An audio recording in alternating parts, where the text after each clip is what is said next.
أشهد أن لا إله إلا الله وحده لا شريك له وأشهد أن محمدا عبده ورسوله أما بعد فأعوذ بالله من الشيطان الرجيم بسم الله الرحمن الرحيم افلا يرون أنا نأتي الأرض ننقصها من أطرافها افهم الغالبون۔ مجھے اس وقت آپ کے سامنے جماعت احمدیہ کی خدمات قرآن اور مختلف زبانوں میں لٹریچر کی تیاری کے سلسلہ میں چند گزارشات کرنی ہیں۔ حضور صلی اللہ علیہ وآلہ وسلم نے اپنی وفات سے قبل مسلمانوں کو تسلی دیتے ہوئے یہ فرمایا تھا کہ اگرچہ میں اب جلد ہی تم سے جدا ہونے والا ہوں، لیکن میں تم میں دو چیزیں ایسی چھوڑے جا رہا ہوں کہ اگر تم ان کو مضبوطی سے پکڑ لو اور ان پر عمل پیرا رہو تو تم دین سے دور نہیں جاؤ گے، تم گمراہ نہیں ہوگے۔ ترکت فیکم امرین لم تضلوا ما تمسکتم بہا کتاب اللہ و سنت رسولہ۔ سب سے پہلی بات یہ ہے کہ کتاب اللہ یعنی قرآن کریم کو مضبوطی سے پکڑ لو، اور دوسرے سنت رسول ہی، اس کے رسول کی سنت پر عمل پیرا رہنا۔ حضرت صلی اللہ علیہ وآلہ وسلم نے وصیت تو یہی فرمائی تھی کہ ان دونوں چیزوں کو مضبوطی سے پکڑنا اور ان پر عمل پیرا رہنا، لیکن مقدر یہی تھا کہ مسلمانوں نے اسے بھول جانا تھا اور یہ عظیم خدمت مسیح موعود و امام مہدی علیہ السلام کے سپرد ہونی تھی۔ مسیح موعود علیہ السلام اور امام مہدی علیہ السلام کا قرآن کریم سے بہت گہرا تعلق ہے۔ حضور صلی اللہ علیہ وآلہ وسلم نے آخری زمانہ کے مسلمانوں کی حالت کا نقشہ کھینچتے ہوئے یہ فرمایا تھا کہ یاتی علی الناس زمان لا یبقى من الاسلام الا اسمہ ولا یبقى من القرآن الا رسمہ۔ اس میں حضور صلی اللہ علیہ وآلہ وسلم نے دو فتنوں سے آگاہ فرمایا ہے۔ ایک یہ کہ مسلمان اس وقت محض نام کے رہ جائیں گے، ان کا عمل باقی نہیں رہے گا۔ اس کے تدارک کے لیے حضور صلی اللہ علیہ وسلم نے یہ خوشخبری دی کہ ہر صدی کے سر پر ایک مجدد آیا کرے گا جو دین کی تجدید کیا کرے گا، لیکن اس کے لیے بھی فرمایا کہ اس کا حتمی علاج امام مہدی اور مسیح موعود کے ساتھ ہی منسلک ہے، کیونکہ وہ حکم اور عدل ہوگا اور اسلام کی تعلیمات کی اصل کو واضح فرمائے گا۔ دوسرے فتنہ کے متعلق حدیث میں حضرت صلی اللہ علیہ وسلم نے فرمایا کہ وہ قرآن کریم کے متعلق ہوگا کہ مسلمان بظاہر قرآن کی تلاوت کیا کریں گے، لیکن وہ ان کے حلق سے نیچے نہیں اترے گا، وہ اس کے مطالب سے ناآشنا ہوں گے، سمجھتے ہی نہیں ہوں گے کہ کیا پڑھ رہے ہیں۔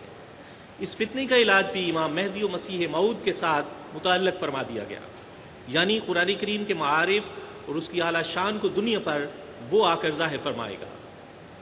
اسی کے متعلق حضور صلی اللہ علیہ وسلم نے فرمایا تھا کہ امام مہدی کا ظہور ہوگا تو یفیض المال، وہ مال و دولت کو لٹائے گا۔ چنانچہ حضرت مسیح موعود علیہ السلام قرآن کریم کی آیت فَبِذَلِكَ فَلْيَفْرَحُوا هُوَ خَيْرٌ مِّمَّا يَجْمَعُونَ کا ترجمہ کرتے ہوئے ازالہ اوہام میں فرماتے ہیں، یہ قرآن ایک بیش قیمت مال ہے، سو اس کو تم خوشی سے قبول کرو، یہ ان مالوں سے اچھا ہے جو تم جمع کرتے ہو۔ یہ اس بات کی طرف اشارہ ہے کہ علم و حکمت کی مانند کوئی مال نہیں، یہ وہی مال ہے جس کی نسبت پیشگوئی کے طور پر لکھا تھا کہ مسیح دنیا میں آ کر اس مال کو اس قدر تقسیم کرے گا کہ لوگ لیتے لیتے تھک جائیں گے۔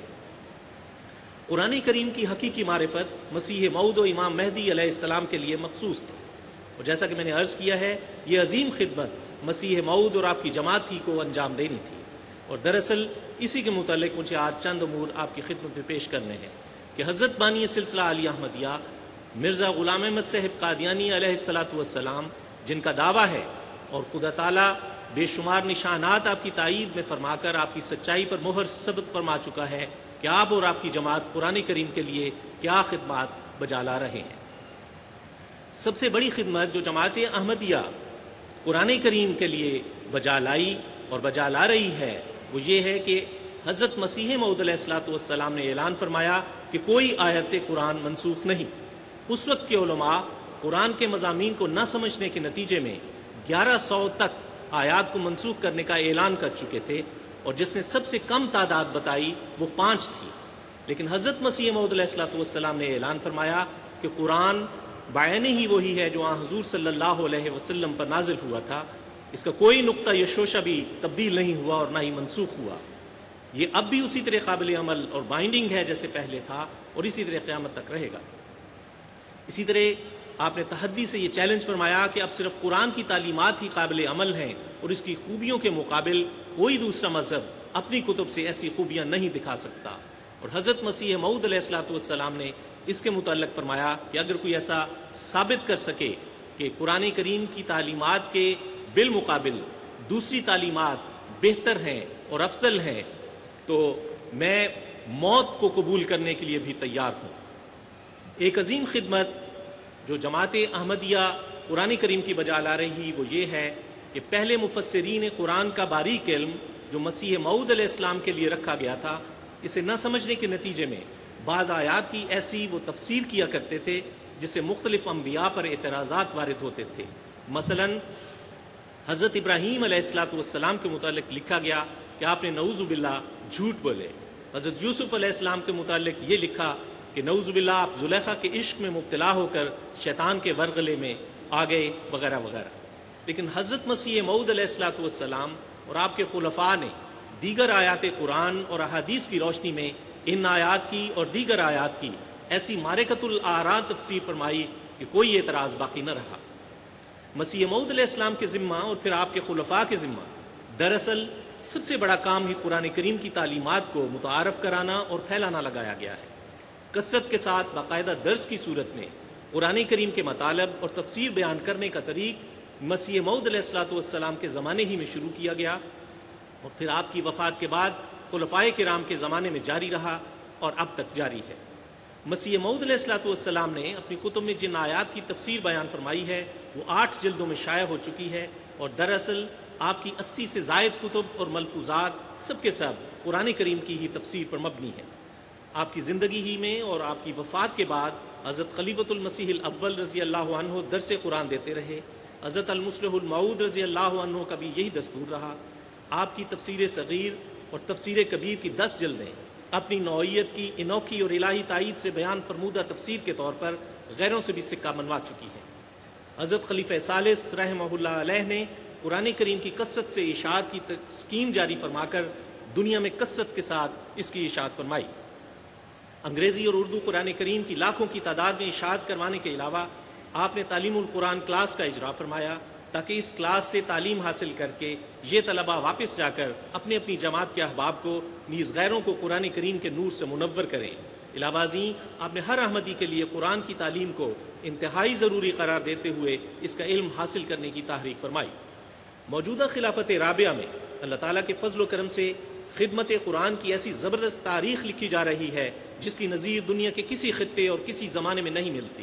اس کا مختصر سا خلاصہ یوں ہے کہ اللہ تعالیٰ نے حضور کو ایسا ملکہ عطا فرمایا ہے کہ آپ نے ہزاروں کی تعداد میں سوال و جواب کی مجالس منعقد کر کے قرآن کریم کی آیات کی ایسی زبردست تفسیر فرمائی ہے کہ جس سے سائنس اور مذہب میں کوئی تضاد نہیں رہ جاتا۔ اسی طرح نئی نئی ایجادات اور آئندہ زمانے میں ہونے والی ایجادات کو بھی حضور نے قرآن کریم سے ثابت کر کے دکھایا ہے۔ اگر اس تمام تفسیر کو جمع کیا جائے تو بلا مبالغہ اس کی کئی جلدیں بنیں گی۔